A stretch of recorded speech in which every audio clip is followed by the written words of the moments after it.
Hello and welcome to the Everything is Black and White podcast. I'm Andrew Musgrove and joined by Aaron Stokes. The transfer window has finally woken up, although not in the way Newcastle United fans would have wanted. 3 big names have been linked away, and although United will not want to lose any of them, the club's need to stick to FFP and RSP might force their hand.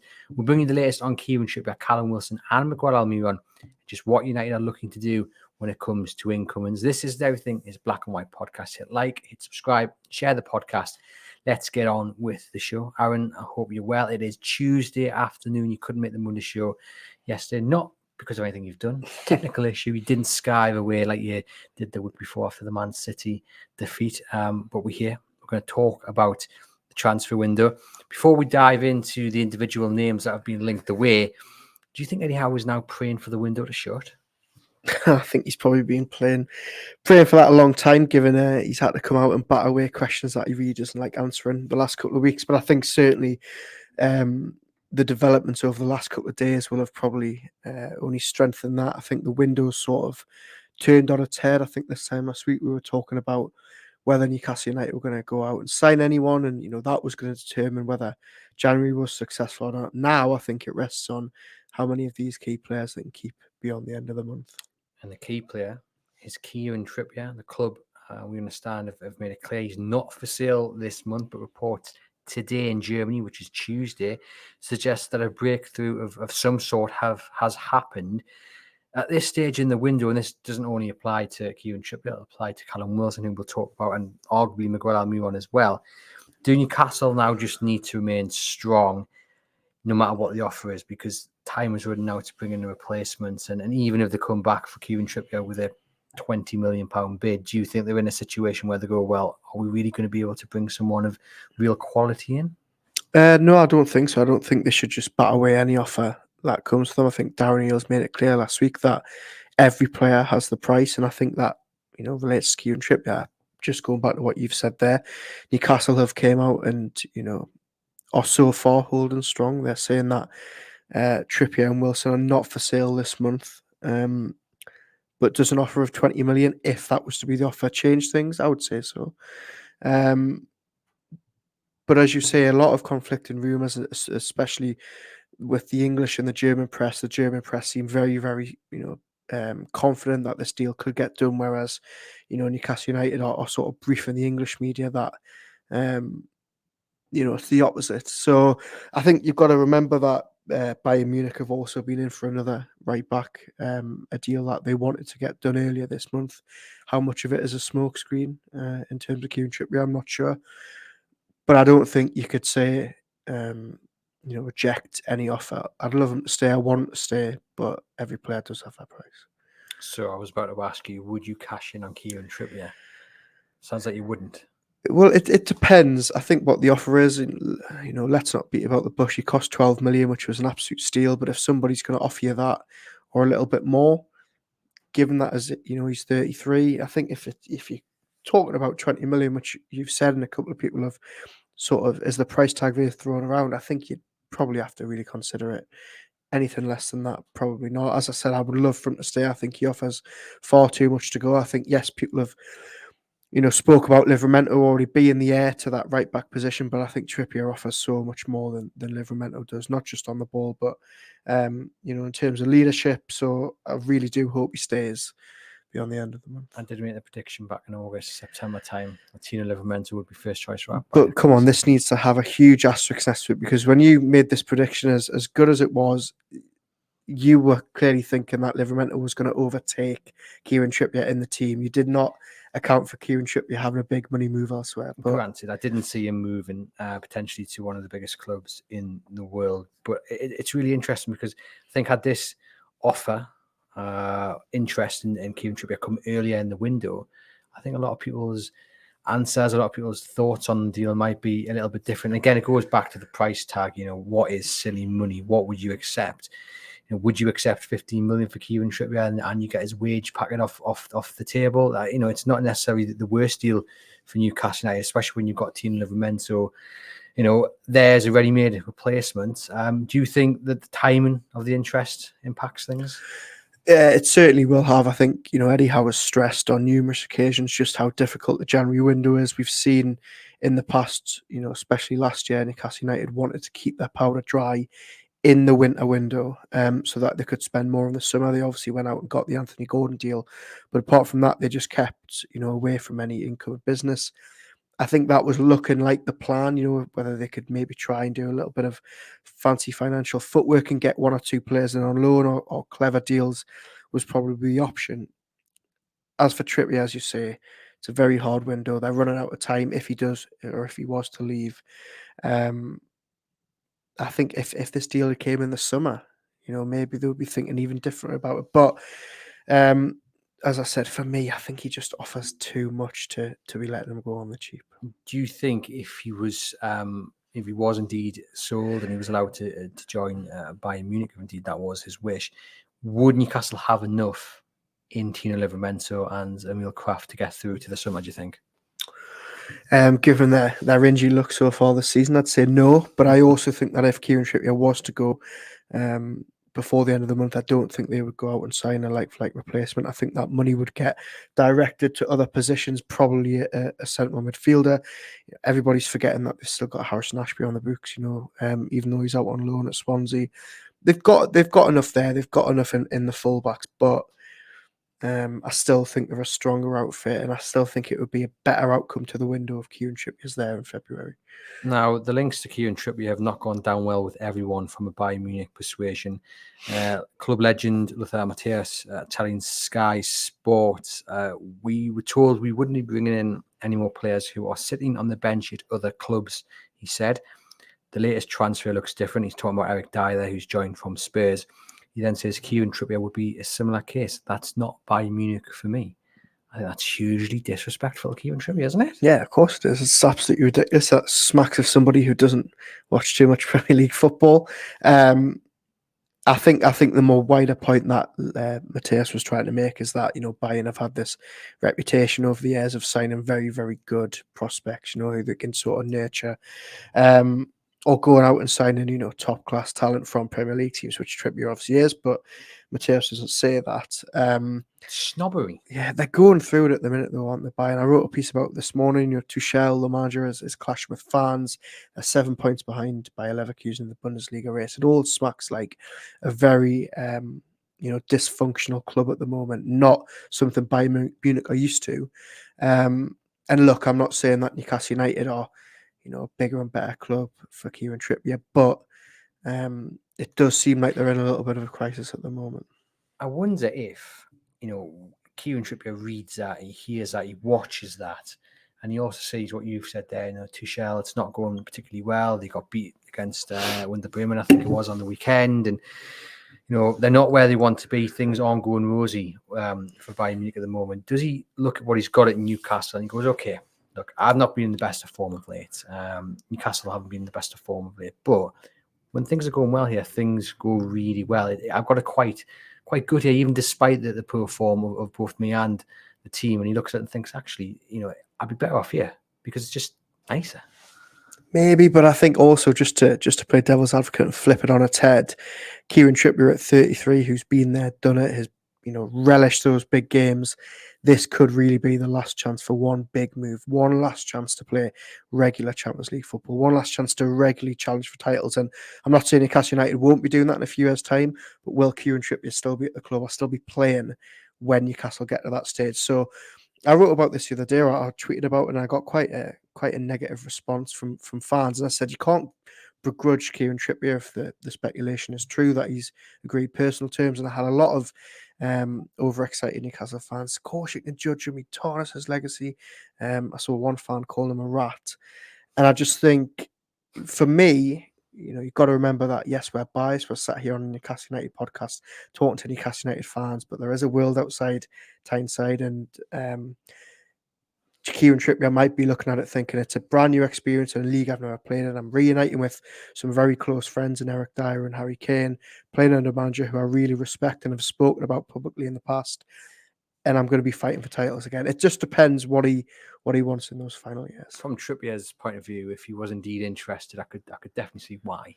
Yeah, You spelled it out there. I 100%, mean, yeah. Bayern Munich might be doing poorly right now, but you can guarantee they're going to win a title the next 18 months of Or in some the next sort. 6 months. Yeah, they'll come back and make up those 7 points, most certainly. And like you say, Trippier coming to the end of his career, one last chance just to win a major title. And I do wonder as well, you know, Newcastle United, when the takeover happened, you know, maybe naively as fans, we all thought it's going to be great, no longer going to be a selling club.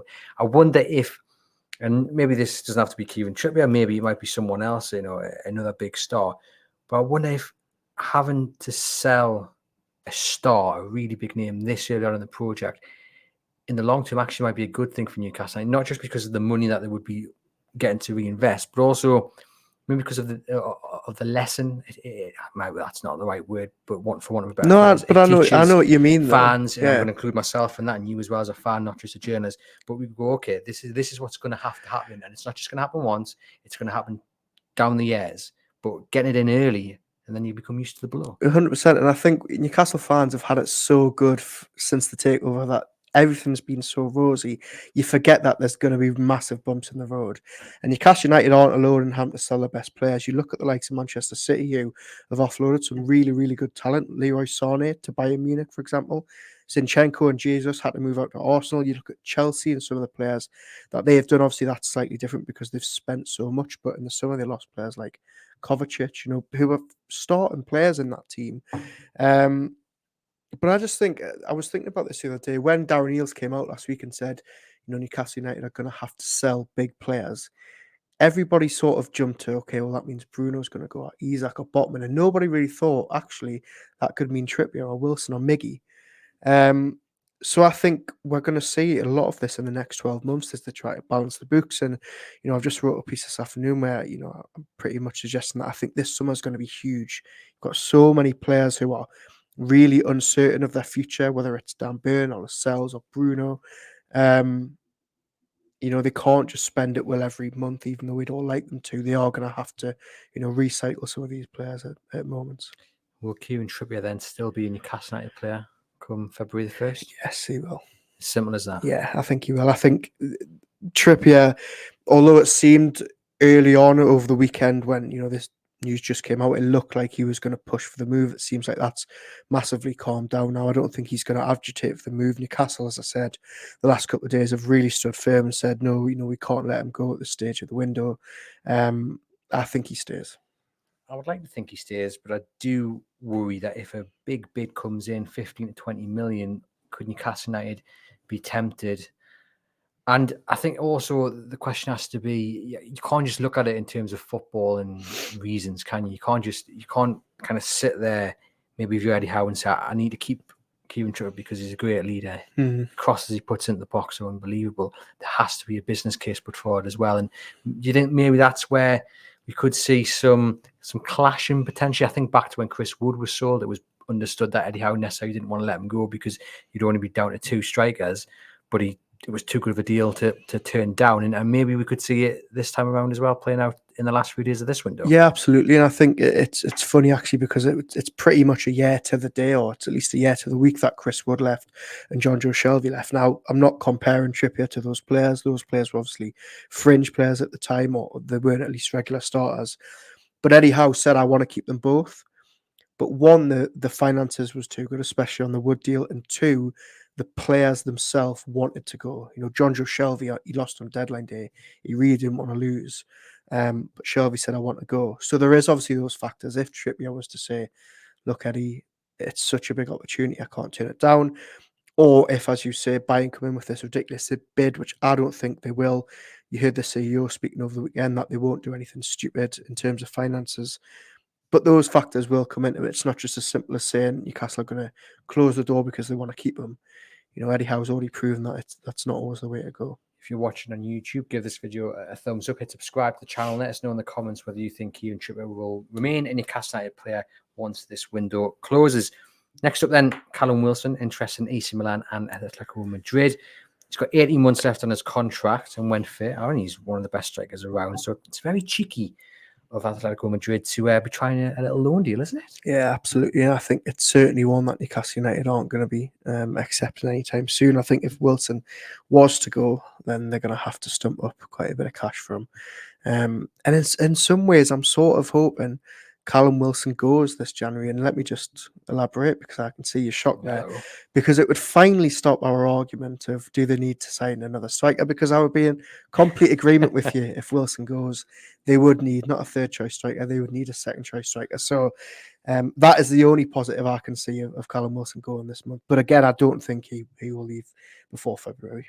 No, I can't see Callum Wilson going. Just simply as well because of the time left to find a replacement. It's all good, me and you having this debate about a third striker, and I stand by my point. They need a third striker to come in. But that, as you say, that debate totally changes if they sell Callum Wilson with 5 days of the window remaining. I mean, you're not going to get a quality striker for a good price with that little time remaining, are you? Well, that's the difference between Trippier and Wilson, and even Trippier and Miggy to an extent, is that Trippier, everybody keeps mentioning the fact that they've got his replacement already on the books. They don't have somebody to, come in and replace Callum Wilson. They don't, I would argue, long-term have somebody already there that could fill in for Miguel Almiron. So again, I think it's even more crucial that you keep him because, with only 7 days left of the window, knowing again, I hate to bang on about how tricky January is, they would be really up against it to try and replace Wilson in the next 7 days. But then again, if they manage to get 12, 15 million for Wilson, we know Eddie Howe was a big fan of, say, Dominic Solanke.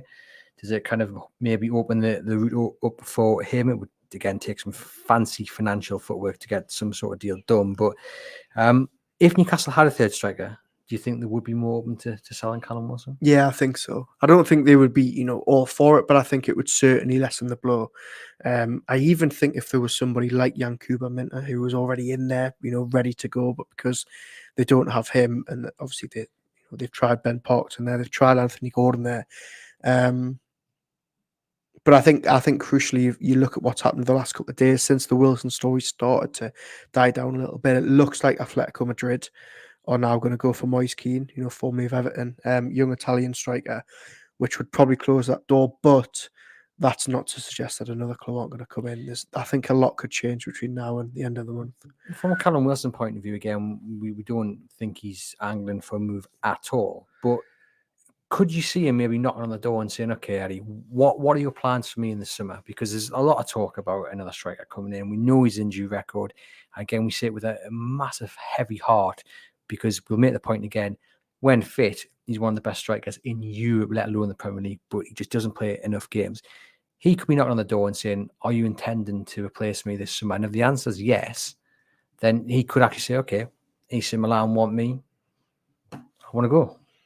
I wouldn't even say that it's for that. I look at it a different reason. I think if I'm Callum Wilson, and please don't murder me in the comments here when I say this. But if you're Callum Wilson and you've risen up the leagues from non-league all the way to the Championship, all the way to the Premier League, you've established yourself here, and then a European club of the size of Atletico or AC Milan come knocking on the door, and you're 31? I would be saying, Eddie Howe, please let me go and try and experience something like that.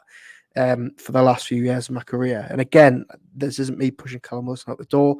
I think some of the commentary and narrative around him the last couple of months has been really bad because he's been out injured so much. I think Newcastle fans have been so quick to turn on him. I mean, we did a poll the other day, didn't we, on Chronicle Live, and Almiron and Wilson were the two players that had the majority of fans saying that they'd sell them.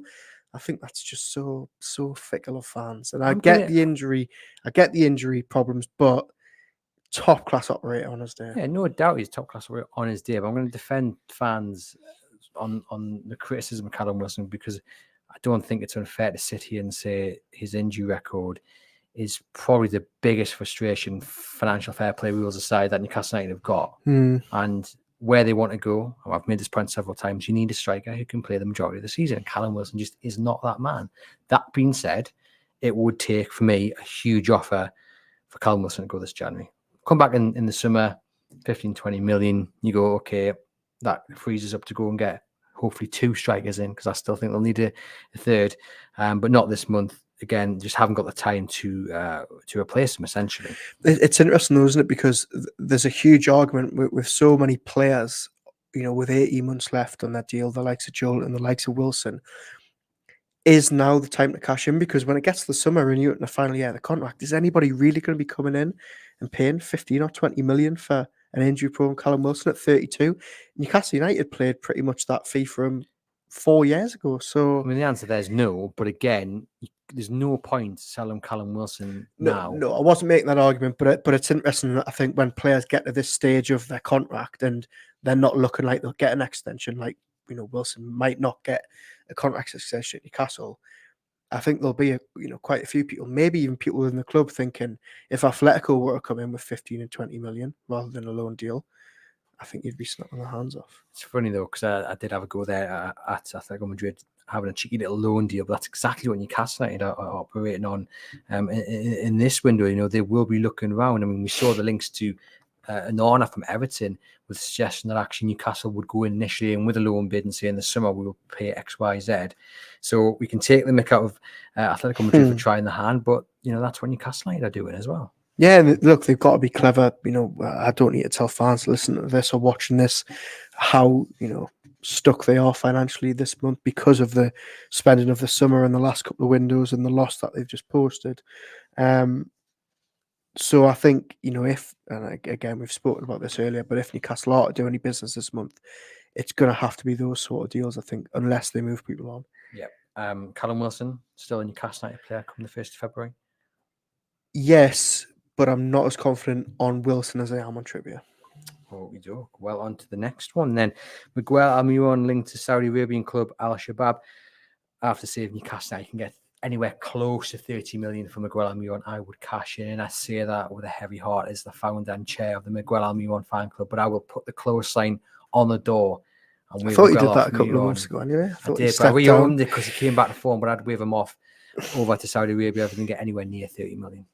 Yeah, I think that, the reports the last couple of days is that a bit of around 20 million euros has been rejected, which I think is correct. Yeah. I think we all sort of scoffed at how much Allan Saint-Maximin left for in the summer, what was reported, where we thought he'd been undervalued by the Saudi clubs.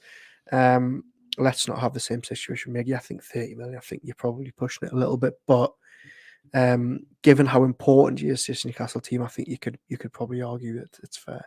Now, the reaction to the rumours on social media, I have to say, as I expected, have been absolutely brutal on Miguel Almiron. I mean, there's been some really unnecessary comments. The narrative for him is totally unfair. He's so valuable to Eddie Howe's side. And I think it's one thing saying, okay, yeah, you can sell him for 25, 30 million pounds, but it's another thing laying into, as I've seen certain people do. I mean, for the way Newcastle United play the high press, he's so key to that. His defensive work is unrivaled. And okay, he should be scoring more. He's only had 3 Premier League goals this season, but what a servant the guy has been. And you don't find anyone that works harder than him. Yeah, again, some of the commentary around him has been quite frankly ridiculous. I saw one fan yesterday said it was a dream come true that Miggy was going to go this month, which again I think is very, very harsh for a player that starts week in, week out in a team that made the Champions League last year. I think people have got such short memories because without him last year, that season wasn't possible. I know we've all got our frustrations with him. We've got a lot of frustrations with him. But I don't think he deserves half of the stick that he gets on social media. And it'll be sad. He's been a very, very good servant, underrated at times. Yes, frustrating. I think he's the one though this month that if it can cash in, I think it's a no-brainer. Looks the most vulnerable, doesn't he? Yeah. And I just wonder now. We've seen club sources react to the Trippier news, to the Wilson news, and pretty much say no go. We want to keep them. The reaction hasn't been all that similar, though, has it, for Miguel Almiron? Now he will no doubt be probably reading these reports. He'll be on maybe be on social media. People might be in his ear. What does that do for Miguel Almiron? Or do you think players just accept that in their career they are sellable? Yeah, potentially. I think if Miggy is on social media, I think he'll probably have got the message a long time ago. I don't think it'll be anything new to him. I think he is most vulnerable because you're going to get more money for him than Wilson because of his age profile. I actually tweeted the other day about, does it, asking fans, does it make their priority change this month if Miggy goes? Do they then need to be looking for a right midfielder rather than a centre midfielder? And I think a lot of fans have pointed to the fact that Gordon can play there. Barnes could arguably play there when he's fit. Murphy's close to coming back. Livramento's there. There is options there in the short term. And I think a lot of fans want that long-term upgrade in that position anyway, which again is probably, pushing them more towards thinking Miggy should go this month. But again, you mentioned the names there, Murphy and Barnes. I mean, you say they're close, but when are they going to be match fit? It's not just a case you sell Miguel Almiron and then come Villa and then come Luton, you've got Barnes and Murphy ready to play, because it's not going to be as simple as that. So there isn't a ready-made replacement in Miguel Almiron in the form of someone just there and ready to play. You're going to have to wait probably another month before you see either Murphy or Barnes being up to scratch. I'm not necessarily saying coming back into the side, but being up to scratch. I do think, given the time that is left of the window, it is a risky move to cash in on Miguel Almiron, even though if it was 30 million, it's too good of a deal to turn down in one instance. I mean, it is a huge amount of money. But again, does that leave Newcastle enough time to go out and replace him? Yeah, because they would have to. Yeah, well, this is the thing. I mean, I know I'm going to contradict myself here and say that fans were sort of proving me wrong on social media, but you could actually argue that, well, Harvey Barnes has never played on the right under Howie, played it very, very rarely there under Rodgers at Leicester. Livramento has only been used there because of the sort of options. Murphy isn't fit, so you only really got Gordon there. I think, again, long-term, in terms of a long-term replacement, you don't have anybody there that can replace Miggy. But again, can you find somebody between now and February on a loan deal or a very cheap deal that's going to come into the starting lineup? It's a big ask even for Dan Ashworth. Because what changes? We sold Miguel Almiron and all of a sudden the top clubs are willing to sell their top players on loan? No, not at all. I do think the decision might be slightly easier had Barnes and Murphy been fit, Elliot Anderson as well.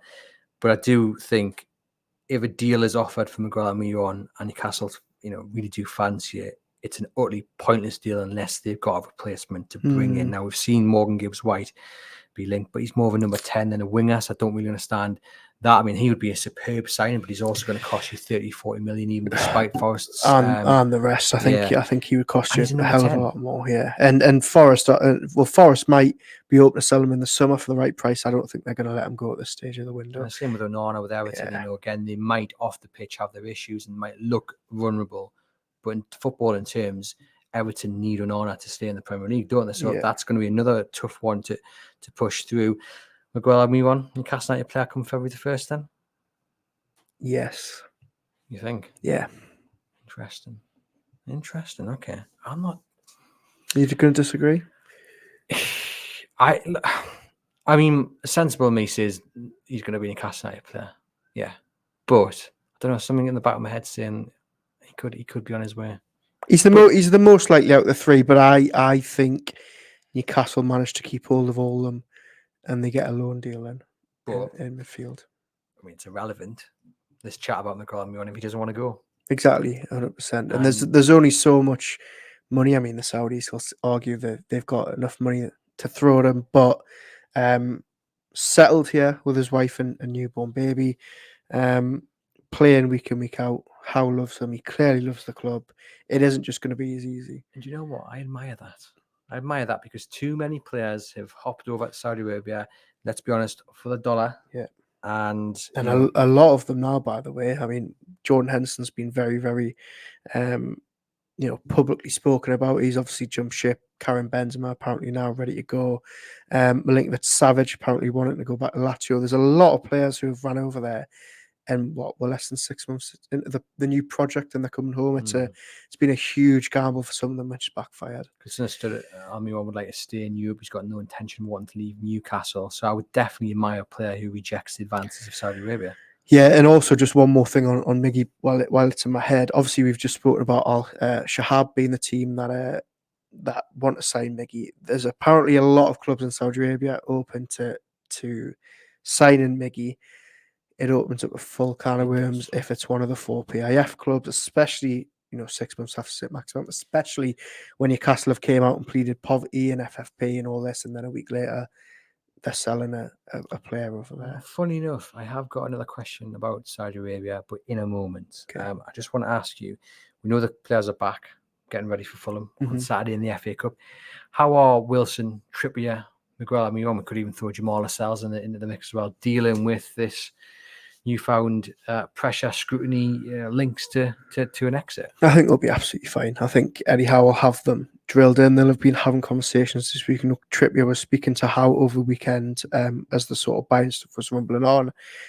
I think, especially Trippier and Wilson, they're uber professional. They've been there and done it. I don't think there'll be any slips in concentration. I hope there isn't. Because especially for Trippier, we need him back on track. No more slip-ups. I hope not. It doesn't look like Newcastle are going to get Kalvin Phillips. Listeners to this podcast know my feelings on Kalvin Phillips, although my thought had changed of late, just certainly because of Newcastle's need. And it's like, okay, do you just do it? Although £7 million reported fee is massively overinflated, but he looks like he's on his way to West Ham. It hasn't been confirmed as of yet, but on Tuesday morning it was looking very likely that West Ham have won the deal. What do you think of that? Is that a bad thing to miss out on for Newcastle? Yeah, it's a big miss for Newcastle. Everybody who's listened to the podcast earlier in the month knows that I was all for that deal. Just before we came on air on Tuesday afternoon, the Athletic reported that West Ham had won the race. It was close. A loan deal had been agreed. West Ham had agreed, I believe, to pay the bulk of his wages, which is around 120,000. But there was no option or obligation to buy in the summer, which was obviously a huge sticking point for Newcastle United earlier in the month. Is it levels, do you think? Is it levels Newcastle get a harder deal because of where they are going to be in the next few years? Potentially. I think, Moyes has tried in the past to sign Phillips, which has surely probably added weight to their cause. Again, people watching and listening to this podcast with their black and white spectacles on won't see it this way, but some players still might think of a move to London or a move to West Ham as on par or bigger than Newcastle. But for me, I think, if that is correct, that there's no obligation or option to buy, I think it's an even bigger kick in the teeth for Newcastle. I think it's an absolute no-brainer to get that deal done, and they haven't done. So you pay the £7 million if indeed that was the 100%, fee? Yeah. Really, £7 million for a man who's probably going to take a month to get up to speed? Yeah, but you say that, but I don't agree with it. So who's next then? Where did Newcastle United turn to now? And this is the bit where you would say, give me a name, Andrew. And I did actually try and look for a name before I came out to the studio. I couldn't find a name. I Googled potential loan signings from the Premier League just to see who hasn't been playing as much or who isn't in a squad. I mean, if I can't find one by just going to Google, it's a hard market. There's one name that's been sort of bubbling and rumble away in the surface for the last couple of weeks, and that is Højbjerg at Tottenham, apparently on loan. Again, I'm not sure. I don't know if that confirmed that that's the case, but that is, a deal that you could hope Newcastle could strike. A player out of favour at a top six club who, they might be able to do a favourable loan deal for. But I've just sat here and said I think Trippier and Wilson and Aliron will all be at the club this time next week. That means, I can't then say they're going to go out and spend money, because I just think until they get players off the books, it's going to be a very, very careful month. I hope they manage to get a midfielder in on loan, but I'm not confident. Yeah, well, let us know in the comments if you like the suggestion there about the Spurs midfield. And obviously, I said I found it hard looking for players, searching on Google. Obviously, Steve Nixon isn't looking on Google. He's going out to see these players in person. But I was just making the point about how difficult it is just to find a name. So, with that in mind, Aaron, I've seen a few people suggest it. Given Newcastle's bad luck with injuries, given Newcastle's poor run of form of late, do Newcastle just ignore the noise and start going into the market in Saudi Arabia, bring in Ruben Neves over if they can persuade him to come over for a few months? Or do they stick to avoiding that controversy? I hope they avoid it. We obviously did that big podcast on Saudi Arabia a couple of months ago, and I made it clear I wanted none of the players that we listed to join, and I still think that I will stand by that. My stance has maybe softened a little bit. I think I could maybe stomach it a tad easier, but I would still feel dirty about it. They need a midfielder, don't they? They If do. Newcastle don't bring in a midfielder in the next 7-8 days, is it a failure of a window? I would say so.